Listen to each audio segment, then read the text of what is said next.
अस्सलाम वालेकुम ट्रेडर्स।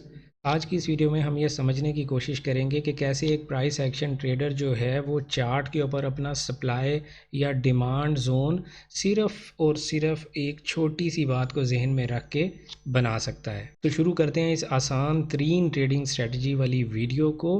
मिलते हैं एक छोटे से डिस्क्लेमर के बाद, मेरे साथ रहिएगा। वेलकम बैक ट्रेडर्स, अस्सलाम वालेकुम। मैं हूं आपका दोस्त, आपका भाई, आपका कोच रियाज हुसैन। आज की इस वीडियो में जैसा कि आपने इंट्रो में सुना, मैं आपको एक छोटी सी, बिल्कुल छोटी सी एक ट्रेडिंग स्ट्रेटजी ऐसी सिखाने जा रहा हूं जो आसान तरीन ट्रेडिंग स्ट्रेटजी होगी। आपने सिर्फ क्या करना है, आपने चार्ट के ऊपर डिमांड या सप्लाई जोन फाइंड आउट करना है। और being a price action trader, demand या सप्लाई जोन फाइंड आउट करना इंतहाई मुश्किल काम होता है। बट आज हम एक इंतहाई आसान सा कॉन्सेप्ट पढ़ेंगे जिसकी बुनियाद पे हम अपना डिमांड या सप्लाई जोन आसानी से चार्ट के ऊपर फाइंड आउट कर लिया करेंगे। और ये ट्रेडिंग स्ट्रेटजी जो है वो ख़ास तौर पर स्कैल्पर्स के लिए मैंने बनाई है। तो स्कैल्पर्स भाइयों और बहनों, तैयार हो जाओ। गौर से वीडियो का एक एक पार्ट आप लोगों ने देखना है, इसको स्किप नहीं करना है। तो देखें, कभी कभी प्राइस ऐसा कर रही होती है, प्राइस ऐसे अप ट्रेंड में जा रही है और जाते जाते अचानक उसको टॉप से एक वीक रिजेक्शन मिलती है। एक दूसरी कैंडल भी ऊपर जोर लगाकर क्लोज होने की कोशिश करती है। आप देखते हैं कि उससे ऊपर उसने अपना लो लेकर चली गई, लेकिन फिर क्लोज उसके अंदर ही हुई। दूसरी कैंडल को भी वीक रिजेक्शन हो गई और इवेंचुअली तीसरी कैंडल में भी बायर्स ने बड़ा जोर लगाया, ऊपर जाने की कोशिश की, इसको भी वीक रिजेक्शन मिली। ना सिर्फ वीक रिजेक्शन मिली बल्कि ये कैंडल रेड कैंडल में तब्दील हो गई। तो ये तीन टॉप शेडोज कैंडल का जो कम्बिनेशन है, ये आपका इंतहाई मजबूत सप्लाई जोन बन जाता है ट्रेडर्स। इसको कभी भी आप लोगों ने इग्नोर नहीं करना। ये जो आपको तीन टॉप शेडोज़ का जो कम्बिनेशन आपको मिलता है, यहाँ से आपको एक अच्छे रिस्क टू रिवॉर्ड रेशो के साथ आपको ट्रेड एंट्री मिल जाती है। कैसे मिलेगी, अभी हम थोड़ी देर बाद इसको पढ़ते हैं, जस्ट स्टे विद मी। इसी तरह से three bottom shadow candles, price चलती चली आ रही है, आते आते प्राइस ने ये एक रेड कैंडल बनाई और अचानक उसको बॉटम से रिजेक्शन मिलती है। ठीक है, नेक्स्ट कैंडल वो नीचे आती है, इस बॉडी से देखें वो नीचे क्लोज हुई है। पिछली कैंडल में सेलर्स इसको थोड़ा सा ऊपर मैनेज करने में कामयाब हो गए थे, लेकिन इसकी बॉडी थोड़ा सा नीचे क्लोज हुई। यानी डिफरेंट सिनेरियोज आपके साथ आ सकते हैं। ये सेम सिनेरियो अपोजिट डायरेक्शन में इधर भी आ सकता था, लाइक ये ग्रीन कैंडल यहाँ भी क्लोज हो सकती थी। लेकिन यहाँ पर सिनेरियो क्या है कि दूसरी कैंडल की विक इस पहली विक से नीचे नहीं गई, तीसरी की विक भी उससे नीचे नहीं गई। लेकिन इवेंचुअली हुआ क्या, तीसरी कैंडल जो है वो भी बॉटम से, इन तीनों कैंडल्स को बॉटम से वीक रिजेक्शन लाजमी मिलनी चाहिए। ये three bottom wick rejection candle का जो कम्बिनेशन है, ये बहुत आउटस्टैंडिंग कम्बिनेशन है। मैंने इसको बड़ी बैक टेस्टिंग के बाद आप लोगों के साथ ये मैं स्ट्रेटजी शेयर कर रहा हूँ। अगर मैं इन शेडोज़ के पीछे आपको थोड़ी सी ट्रेडर्स की साइकोलॉजी समझाने की कोशिश करूं, तो आपको मेरी बात अच्छे से समझ आएगी कि मैंने इस सिनारियो को एक सप्लाई जोन एक्चुअली या डिमांड जोन क्यों कंसीडर किया है। आप ये देखें, it could be any kind of resistance level ना, ये कोई रेजिस्टेंस लेवल हो सकती है, ये जगह जहाँ पर ये कैंडल बनी है। अगर रेजिस्टेंस लेवल पे आपको ये कम्बिनेशन मिलता है फिर तो बहुत अच्छी बात है, लेकिन अगर आपको रेजिस्टेंस पर नहीं मिलता तो भी इस एंट्री को आप ले सकते हैं। शर्त सिर्फ इतनी होगी कि वो ट्रेंड की डायरेक्शन में होनी चाहिए। हमारे इस केस में तो सॉरी हमारा ट्रेंड अप है, तो आप अप डायरेक्शन में ये ट्रेड अगर आप फाइंड करेंगे तो ये तो आपका सेटअप फ्लॉप हो गया। ठीक है, अगर आप अप डायरेक्शन में चलते चलते कोई सेल ट्रेड ढूंढने की कोशिश कर रहे हैं तो फिर आपके लिए ज़रूरी है कि आपकी ये तीन टॉप कैंडल्स जो हैं वो किसी ना किसी रेजिस्टेंस लेवल पे बने। बिल्कुल इसी तरह से अगर आपने डाउन ट्रेंड में जाते जाते कोई बाय ट्रेड ढूंढ रहे हैं तो ये जो तीन बॉटम शेडो कैंडल्स हैं ये आपके किसी ना किसी सपोर्ट लेवल पे बननी चाहिए। लेकिन अगर प्राइस अप ट्रेंड में जा रही है सपोज, ठीक है, और वहाँ पर इस तरह की तीन बॉटम कैंडल्स आपको मिल जाती हैं, तो ये भी ज़बरदस्त ट्रेंड कंटिन्यूएशन के लिए आपकी एक एंट्री हो सकती है। ठीक है। तो ये मुख्तलिफ सिनारियों में ये 3 बॉटम्स या शेडोज़ या टॉप शेडोज़ जो हैं वो डिफरेंट सिनारियोज़ में डिफरेंट बिहेव करेंगी। लेकिन सिर्फ साइकोलॉजी समझने की कोशिश कर लीजिए। साइकोलॉजी क्या है कि देखें, प्राइस का ट्रेंड बड़ा अप चलता चला आ रहा है, ठीक है, बड़ा बाइंग प्रेशर है पीछे से प्राइस में। अचानक एक वीक रिजेक्शन मिली, तो वेरी नेक्स्ट कैंडल में क्या हुआ, कुछ ऐसे ट्रेडर्स हैं जो ये समझते हैं कि प्राइस अप ट्रेंड में, उन्होंने इस वेरी नेक्स्ट कैंडल पे बाय कर लिया, क्योंकि उन्हें पता है कि यार प्राइस अप ट्रेंड में चल रही है।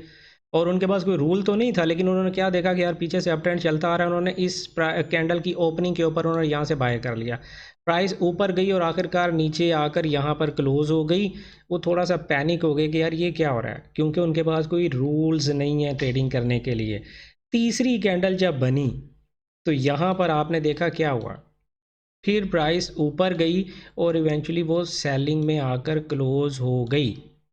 अब आप ये देखें, यहाँ पर जिसने बाय कर रखा हुआ था यहाँ से, या यहाँ इस कैंडल के क्लोज होने के बाद यहाँ से किसी ने बाय कर रखा हुआ था, तो आप ये यहाँ से बाय कर रखा हुआ था, तो आप ये देखें इन्होंने बहुत ज़ोर लगा लिया इसको ऊपर लेके जाने के लिए। वो जितना ज़ोर लगा सकते थे बायर्स इन 3 कैंडल्स में लगा चुके, लेकिन वो किसी तरह भी मैनेज नहीं कर सके कि प्राइस को एक नया हाई दे सकें, एक नए हाई पे जाके कैंडल को अपनी क्लोज़ कर सकें। वो बेचारे ये मैनेज ही नहीं कर सके। तो ये एक इंतहा से ज़्यादा स्ट्रॉन्ग आपके लिए फिर सप्लाई ज़ोन बन जाएगा, क्योंकि यहाँ सेलर ज़्यादा बैठा हुआ है, वो बायर्स की हर कोशिश को नाकाम कर रहा है, ठीक है। तो ऐसी एंट्री आप कैसे समझ सकते हैं कि वो आपको नुकसान देगी? देखिए, नुकसान फिर भी हो सकता है, लेकिन ये हाई प्रोबेबिलिटी सेटअप आपके लिए बन जाएगा। बिल्कुल सेम अपोजिट सिनेरियो यहाँ पे कि अगर प्राइस को यहाँ पर सेलर उसको नीचे लेके जाने की कोशिश करें, दूसरी दफ़ा तीसरी दफ़ा, वो जितना ज़ोर लगा सकते थे लगा चुके, लेकिन एक नया लो नहीं बना सके। जब नहीं बना सके और इवेंचुअली हमें ग्रीन कैंडल मिल गई, तो ये हमारे लिए एक बहुत ही ज़बरदस्त बाइंग जोन बन जाता है ये पूरे वाला बॉक्स। अब इस सिचुएशन में आपके पास एंट्री रीजंस क्या हैं? आई मीन एंट्री कैसे लेनी है? एंट्री रीज़न तो आपके पास आ गई कि ये सप्लाई या डिमांड जोन है। 3 कैंडल्स आपको मिल गई टॉप से। अभी हम पहले इसको डिस्कस कर लेते हैं। सपोज करते हैं ये आपका आप डे ट्रेडर हैं, और मैंने क्योंकि शुरू में कहा था ये एक स्कैल्पर्स के लिए भी एक अच्छी अपॉर्चुनिटी हो सकती है। आप डे ट्रेडर हैं, आपने क्या करना है, जो हाईएस्ट बॉडी है वहाँ से लेके हाईएस्ट वीक के दरमियान आपने अपनी एक जोन बना लेना है और 1 मिनट में चले जाना है। जो डे ट्रेडर हैं वो ये बात अच्छी तरह जानते हैं कि 15 मिनट में अपना स्ट्रक्चर बनाना है और 1 मिनट टाइम फ्रेम में हमने जाके एंट्री लेनी है। सपोज करते हैं 1 मिनट में आ गए, बस 1 मिनट में प्राइस के यहाँ पे एंटर हो के एक रेड कैंडल बनने का इंतज़ार कर लें। कहीं पे भी प्राइस इधर वापस एंटर हुई है, 1 मिनट टाइम फ्रेम की बात कर रहा हूँ जो आपका एंट्री टाइम फ्रेम है। जैसी ही रेड कैंडल बनी है आपकी इमीडिएटली यहाँ से सेलिंग आप लगा देंगे, और ये जो रेड कैंडल है या इस मूव की जो भी हाईएस्ट कैंडल है बस उससे ऊपर अपना स्टॉप लॉस रख लें। अगर आप बहुत ज़्यादा सेफ होना चाहते हैं तो इस जोन से ऊपर अपना स्टॉप लॉस रख लें। 1 2 3 पिप जितना भी आपका स्प्रेड का डिफरेंस है उतना आप यहाँ पे स्टॉप लॉस रख सकते हैं, और जो टेक प्रॉफिट होगा वो नियरेस्ट जो भी आपका हायर लो होगा, क्योंकि प्राइस तो अप ट्रेंड में चल रही है ना, तो जो नियरेस्ट आपका हायर लो होगा वो आपका टेक प्रॉफिट जोन होगा स्कैल्पर्स के लिए, ठीक है, और दूसरों के लिए भी। इनफैक्ट जब प्राइस आपके नियरेस्ट हायर लो को ब्रेक करके नीचे क्लोज हो जाए तो आप अपना स्टॉप लॉस ट्रेल करके ब्रेक इवन पर ला सकते हैं और ट्रेड को ओपन छोड़ सकते हैं, या यहाँ पर आप अपनी ट्रेड को पार्शियली क्लोज कर सकते हैं, हाफ ट्रेड क्लोज कर दें, हाफ को ओपन कर दें और स्टॉप लॉस ट्रेल करके ब्रेक इवन पे ले आएँ। इस तरह आप अपनी ट्रेड को मज़ीद मैनेज भी कर सकते हैं। और सेम सिचुएशन यहाँ पर होगी, आपने लोएस्ट बॉडी से लेके लोएस्ट वीक तक आपने अपनी ट्रेड लगानी है। एक तो ट्रेड का तरीका मैंने आपको ये बताया कि 1 मिनट में जाके आप छोटे टाइम फ्रेम में जैसे ही प्राइस यहाँ पर टच करे एक सेलिंग कैंडल बनाए आप ट्रेड लगा दें। दूसरा तरीकाकार क्या होता है वो मैं यहाँ पर आपको बाय सेटअप में बता देता हूँ, सिमिलरली आप इसको सेल सेटअप में भी लगा सकते हैं। दूसरा तरीकाकार क्या है कि जैसे ये तीसरी कैंडल आपकी बाय में क्लोज हुई, इमीडिएटली आप यहाँ से अपनी बाय एंट्री प्लेस कर सकते हैं और आपका स्टॉप लॉस जोन के नीचे होगा। इस सूरत में सिर्फ आपका स्टॉप लॉस बड़ा हो जाएगा, आपका जो रिस्क टू रिवॉर्ड रेशियो होगी वो ज़्यादा हो जाएगी, क्योंकि सम टाइम ऐसा हो सकता है कि प्राइस यहाँ से नीचे आए ही ना जोन को टेस्ट करने और यहीं से ही ऊपर चली जाए, तो आप फिर fear of missing out feel करेंगे और आप फिर बहुत ऊपर से जाके ट्रेड कैप्चर करने की कोशिश करेंगे। तो आप पहली अटैम्प्ट यहाँ से कर सकते हैं, जैसे ही तीसरी कैंडल ग्रीन क्लोज हुई या तीसरी कैंडल रेड क्लोज हुई, आप इमीडिएटली यहाँ से सेल ले सकते हैं या यहाँ से बाय ले सकते हैं। स्टॉप लॉस जोन से नीचे होगा। अगर प्राइस रीटेस्ट करने वापस इधर आती है और जैसे ही आपको यहाँ पर फिर कोई रिजेक्शन ग्रीन कैंडल मिलती है, उस ग्रीन 1 मिनट टाइम फ्रेम में एंट्री आपने सिर्फ 1 मिनट में लेनी है और ये सेटअप आपने 15 मिनट में देखना है, ठीक है। जैसे ही आपको 1 मिनट में ये कैंडल वापस इसी जोन को रीटेस्ट करने आई, यहाँ पर कोई ग्रीन कैंडल आपको मिली, आप वहाँ पर अपनी ट्रेड लगाएं और इस जोन के नीचे या इस पूरी मूव का जो भी लोएस्ट वीक होगी उससे नीचे अपना स्टॉप लॉस रखें। और अगेन मैंने आपको बताया, जो भी आपका नियरेस्ट स्विंग हाई होगा, लोअर हाई होगा, वो आपका इस सूरत में टेक प्रॉफिट एरिया बन जाएगा। उम्मीद है आपको ये स्ट्रेटजी अच्छे से समझ आ गई। अब हम इसको चार्ट पर जाकर थोड़ा सा एनालाइज करने की कोशिश करते हैं, देखते हैं कि चीज़ें वहाँ पर कैसे दिखाई दे रही हैं, ठीक है।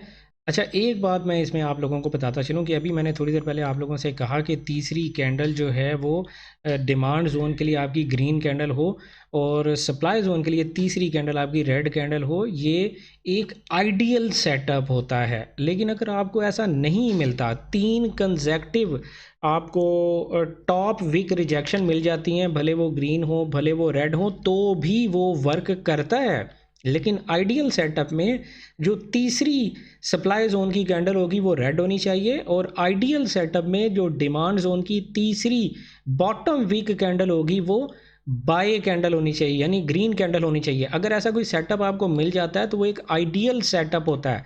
अगर नहीं मिलता तो भी आप एंट्री फाइंड कर सकते हैं। अब यहाँ पर हम देखते हैं, ये देखें, ये हमें 3 कैंडल्स मिल गई यहाँ पर।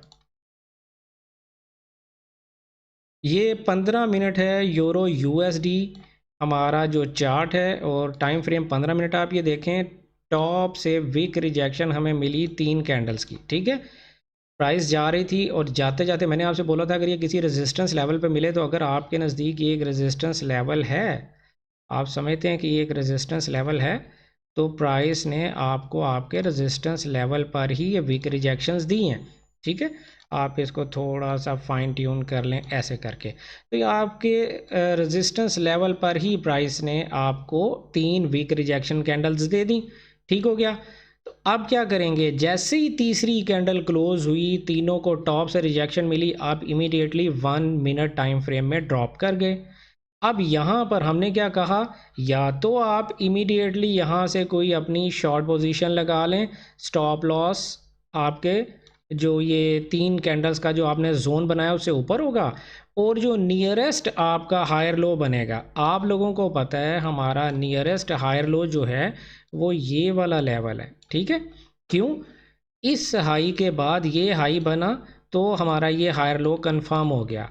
आप लोगों को अगर स्ट्रक्चर आप लोगों ने मुझसे सीखे हुए हैं तो आपको पता है ये हायर लो नहीं बनता, ये हायर लो है। तो आपका जो टेक प्रॉफिट बनेगा वो पहला इस हायर लो पे बनेगा, तो इस सूरत में आपका जो रिस्क टू रिवार्ड है वो तो 1 to 1 भी नहीं बन पा रहा। तो आप एक मज़ीद आइडियल सेटअप के लिए वेट कर सकते हैं, जो मैंने आपको बोला कि इसके ब्रेक होकर रीटेस्ट होने का इंतज़ार करें।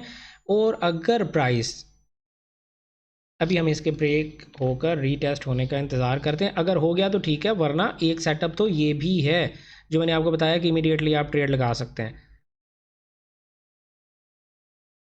ये देखें, यहाँ पर हमें प्राइस ने ब्रेक करके रीटेस्ट दे दिया, एक हमें यहाँ पर रिजेक्शन कैंडल भी मिल गई। मैंने कहा इस कैंडल से जहाँ से आपको ये सेटअप मिला, इससे थोड़ा सा ऊपर रख के स्प्रेड का आप डिस्टेंस रख लें और एग्रेसिव एंट्री ये हो सकती है कि आप यहाँ से अपना टेक प्रॉफिट लगा सकते हैं और इस सूरत हाल में स्टॉप लॉस यहाँ पे लगा सकते हैं। और अगर आप बहुत सेफ साइड पे रहना चाहते हैं तो आप अपना स्टॉप लॉस उसी तरह से ऊपर लेकर जाएंगे। लेकिन हमने क्योंकि पहले भी एंट्री इसीलिए नहीं लगाई थी कि हमारा स्टॉप लॉस बहुत बड़ा हो रहा था, अब हम स्टॉप लॉस को ही तो छोटा करने के लिए हमने अपनी एंट्री को रिफाइन किया और हमारा टेक प्रॉफिट जो है वो पहले इस हायर लो तक जाएगा, वो जो 1 to 1.5 बनता है।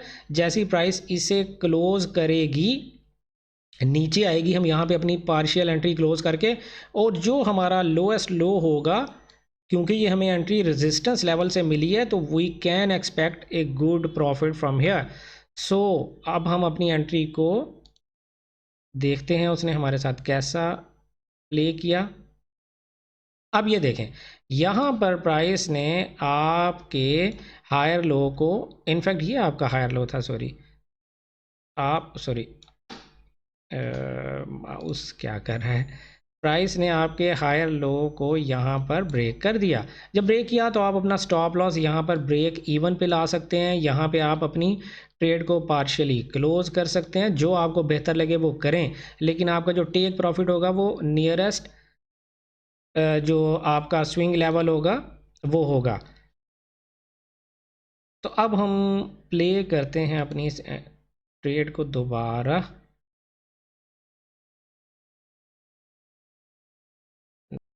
प्राइस ने इवेंचुअली, आप लोगों ने देखा, प्राइस ने हमारा टीपी हिट कर दिया। तो ये जो थ्री शेडोज़ का कम्बिनेशन है, ये एक्सीलेंट सप्लाई या demand zone price action trader की नज़र में हो सकता है। आप इसको ज़रा अच्छे से प्रैक्टिस करें, इस पर अच्छे से ग्रिप करें, और ग्रिप करने के बाद आप इस सेटअप को एक ट्राई ज़रूर दीजिएगा। मुझे पूरा यकीन है, पूरा भरोसा है कि ये स्ट्रेटजी आप लोगों के लिए काम ज़रूर करेगी। तो मिलते हैं नई वीडियो में किसी नए कंटेंट, किसी नए कॉन्सेप्ट के साथ। तब तक अपना ख्याल रखिएगा। Good luck, happy trading.